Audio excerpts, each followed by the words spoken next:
أعوذ بالله من الشيطان الرجيم بسم الله الرحمن الرحيم من المؤمنين رجال صدقوا ما عاهدوا الله عليه فمنهم من قضى نحبه ومنهم من ينتظر وما بدلوا تبديلا صدق الله العظيم۔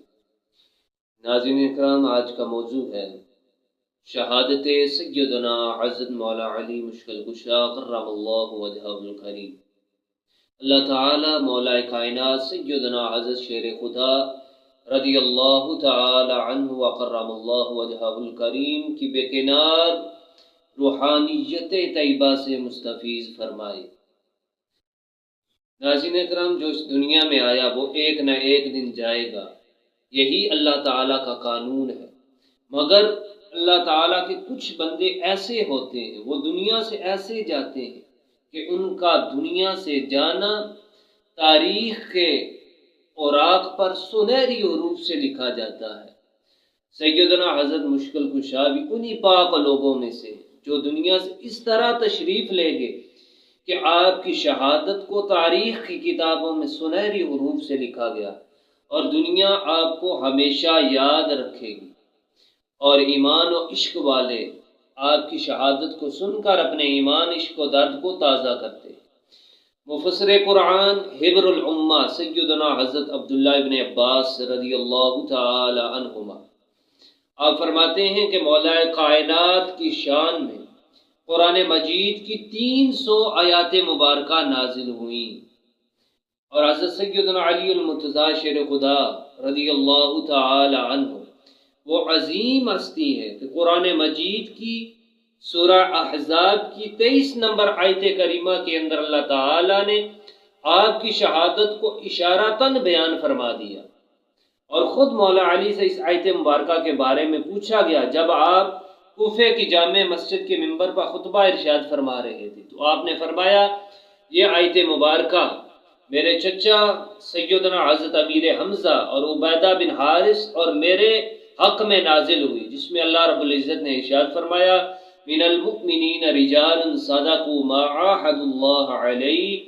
کہ مسلمانوں میں سے کچھ مرد وہ ہیں جنہوں نے اللہ سے کیا ہوا عہد پورا کر دیا، فمنہم من قضى نحبہ، اور ان میں سے کچھ وہ ہیں جنہوں نے اپنی منت کو پورا کر دیا، ومنہم من ينتظر، اور ان میں سے کوئی انتظار کر رہا ہے۔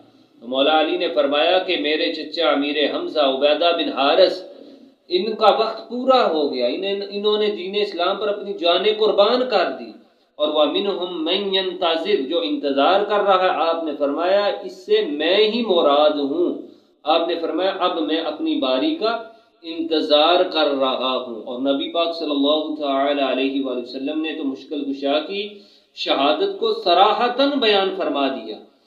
سید عالم صلی اللہ تعالی علیہ وآلہ وسلم نے ارشاد فرمایا کہ پہلے لوگوں میں سب سے بڑا بدبخت شخص وہ تھا جس نے سیدنا حضرت صالح علیہ السلام کی اونٹنی کی کونچیں کاٹی تھی، اور حضور نے فرمایا کہ بعد والے لوگوں میں سب سے بڑا بدبخت وہ ہوگا ہے علی جو تیرے سر پر تلوار مارے گا اور تیرا خون اس قدر بہے گا کہ آپ کی داڑھی خون سے سرخ ہو جائے گی، اور رسول اللہ صلی اللہ علیہ وسلم نے فرمایا کہ ہے علی تم اس وقت تک اس دنیا سے نہیں جاؤ گے جب تک کہ خلیفہ نہ بنو گے۔ سامعین اکرام، حضرت مولا علی شیر خدا کو یہ پتا تھا کہ میں نے شہید ہو جانا ہے، لیکن آپ کبھی نہیں ڈرے اور آپ نے کبھی بھی اپنے ساتھ محافظ نہیں رکھے۔ ایک مرتبہ آپ اپنے گھر سے باہر نکلے تو آپ نے دیکھا کہ آپ کے ساتھی تلواریں لیے کھڑے ہیں۔ آپ نے پوچھا تم یہاں کیوں کھڑے؟ عرض کی حضور آپ کی حفاظت کے لیے۔ آپ نے فرمایا حفاظت کس سے کرنی ہے، زمین والوں سے یا آسمان والوں سے؟ آپ نے فرمایا جو موت کا پیغام لے کر آئے گا وہ تو آسمان سے آئے گا۔ تو آپ نے اپنے ان محافظوں کو واپس کر دیا، آپ نے کبھی بھی اپنے ساتھ کوئی محافظ نہیں رکھا۔ آپ تو شہادت کو ایک بہت ہی اعلیٰ مرتبہ جانتے تھے، کیونکہ اللہ تعالیٰ بھی قرآن مجید کے اندر ارشاد فرماتا ہے وَلَا تَقُولُوا لِمَن يُقْتَلُ فِي سَبِيلِ اللَّهِ أَمْوَاتٌ، کہ جو اللہ کی راہ میں مارے جائیں انہیں مردہ نہ کہو، بل احیاء، بلکہ وہ تو زندہ ہیں۔ دوسری جگہ فرمایا کہ یرزقون، شہداء کو تو رزق بھی دیا جاتا ہے۔ ناظرین اکرام، حضرت مولا علی تو اپنے قاتل کو، جس نے آپ کو شہید کرنا تھا، اسے بھی آپ بخوبی جانتے تھے۔ ایک مرتبہ آپ کہیں جا رہے تھے تو راستے میں آپ کے قریب سے آپ کے قاتل کا گزر ہوا، تو آپ نے اپنے ساتھی سے فرمایا یہ وہ شخص ہے جو مجھے شہید کرے گا۔ اس نے عرض کی حضور اجازت دیں میں اس کا سر قلم کر دیتا ہوں۔ آپ نے فرمایا پھر مجھے کون شہید کرے گا؟ آپ نے فرمایا یہ حضور نے فرما دیا ہے، اشق الاخرین، بعد والوں میں سب سے بڑا بدبخت وہی ہوگا ہے علی جو تیرے سر پر تلوار مارے گا۔ یعنی یہ تو ہو کر ہی رہنا تھا۔ اور مولا علی شیر خدا وہ عظیم ہستی ہے۔ ایک مرتبہ آپ بیمار ہوئے تو نبی پاک صلی اللہ تعالی علیہ وآلہ وسلم حضرت ابو بکر اور حضرت عمر آپ کی عیادت کے لیے تشریف لے گئے، تو حضرت ابو بکر و عمر نے عرض کی یا رسول اللہ علی کی حالت بڑی نازک ہے، یا رسول اللہ یہ بڑے لاغر کمزور ہو چکے ہیں، تو ہمیں ڈر لگ رہا ہے۔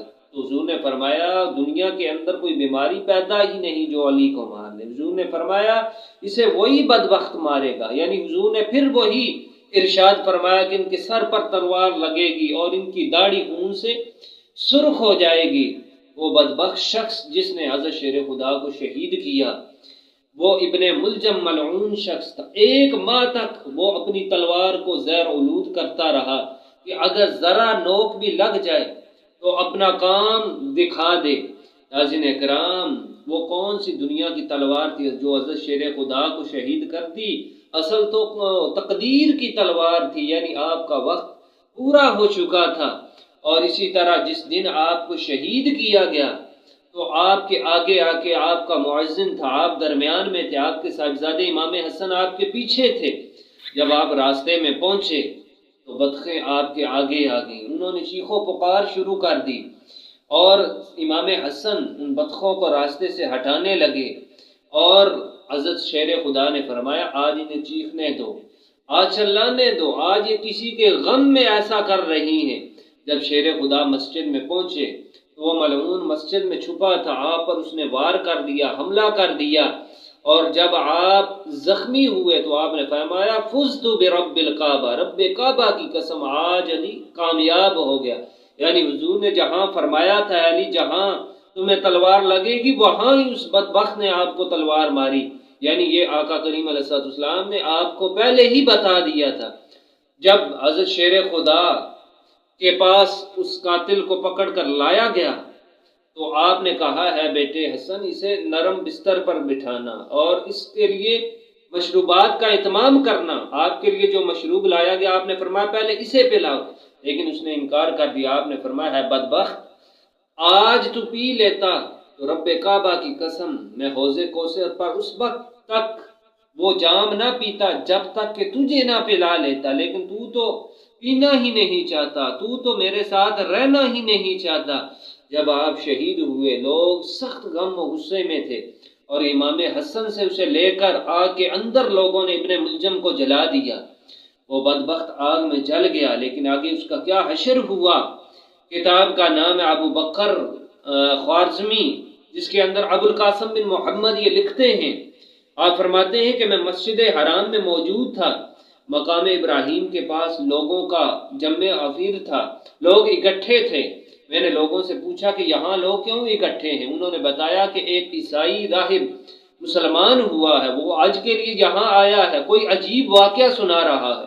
ابو القاسم بن محمد فرماتے ہیں میں بھی وہاں داخل ہوا اور میں نے سنا وہ یہ کہہ رہا تھا کہ میں جنگل کے اندر تھا، میری ایک جھونپڑی تھی، وہاں میں عبادت کیا کرتا تھا۔ ایک مرتبہ میں اس جھونپڑی سے باہر نکلا تو میں نے دریا کے کنارے دیکھا ایک بہت ہی بڑا پرندہ آیا اور اس نے ایک شخص کے 4 حصوں کی الٹی کی، طے کر دی، اور دیکھتے ہی دیکھتے اس شخص کے وہ اعضاء آپس میں ملنے لگے، اور وہ جب ملے تو ایک پورا شخص تیار ہوا، اور پھر اس پرندے نے اسے کھانا شروع کر دیا اور پھر وہ چلا گیا۔ دوسرا پرندہ آیا، اس نے پھر طے کر دی، اور دیکھتے ہی دیکھتے اس شخص کے جو اجزاء تھے وہ آپس میں جڑے اور پورا شخص تیار ہو گیا۔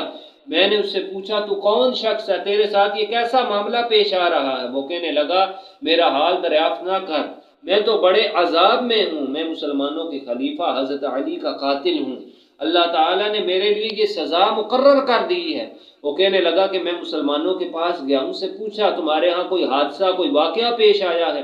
وہ کہنے لگے ہاں، ہمارا خلیفہ اور نبی پاک کے داماد سیدنا حضرت علی رضی اللہ تعالیٰ عنہ کو شہید کر دیا گیا ہے، تو وہ راہب وہ کہنے لگا کہ میں نے وہاں ہی کلمہ پڑھ لیا اور میں نے یہ سمجھ لیا، جان لیا، نبی بھی سچا ہے، نبی کا داماد بھی سچا ہے، اور مسلمانوں کا دین ہی برحق دین ہے۔ سیدنا حضرت علی وہ عظیم ہستی ہیں، مجدد پاک لکھتے ہیں پچھلی امتوں کے ولیوں کو جو ولایت عطا ہوتی، حضرت علی ابھی روح میں تھے تو اللہ تعالیٰ ان کی روح کے وسیلے سے ان ولیوں کو ولایت عطا فرما دیتا۔ اور آپ یہ فرماتے ہیں کہ مولا علی وہ عظیم ہستی ہیں کہ اللہ تعالیٰ تک پہنچنے کے دو راستے ہیں، ایک کا تعلق قرب نبوت کے ساتھ ہے اور دوسرے کا تعلق قرب ولایت کے ساتھ۔ جو قرب نبوت والا راہ ہے، یہ صحابہ یا کچھ چند ایسے ولی ہوتے ہیں جنہیں بغیر کسی وسیلے کے حضور سے فیض مل جاتا ہے، لیکن جو قرب ولایت والا راستہ ہے اللہ تعالیٰ نے یہ ہمیشہ حضرت شیر خدا کے سپرد کر دیا۔ اللہ تعالیٰ سیدنا حضرت مولا کائنات علی المرتضیٰ شیر خدا کرم اللہ وجہہ الکریم کی بے کنار روحانیت طیبہ سے ہمیں مستفیض فرمائے۔ اللہ تعالیٰ آپ کے درجات اور بلند فرمائے۔ وآخر دعوانا عن الحمد للہ رب العالمین۔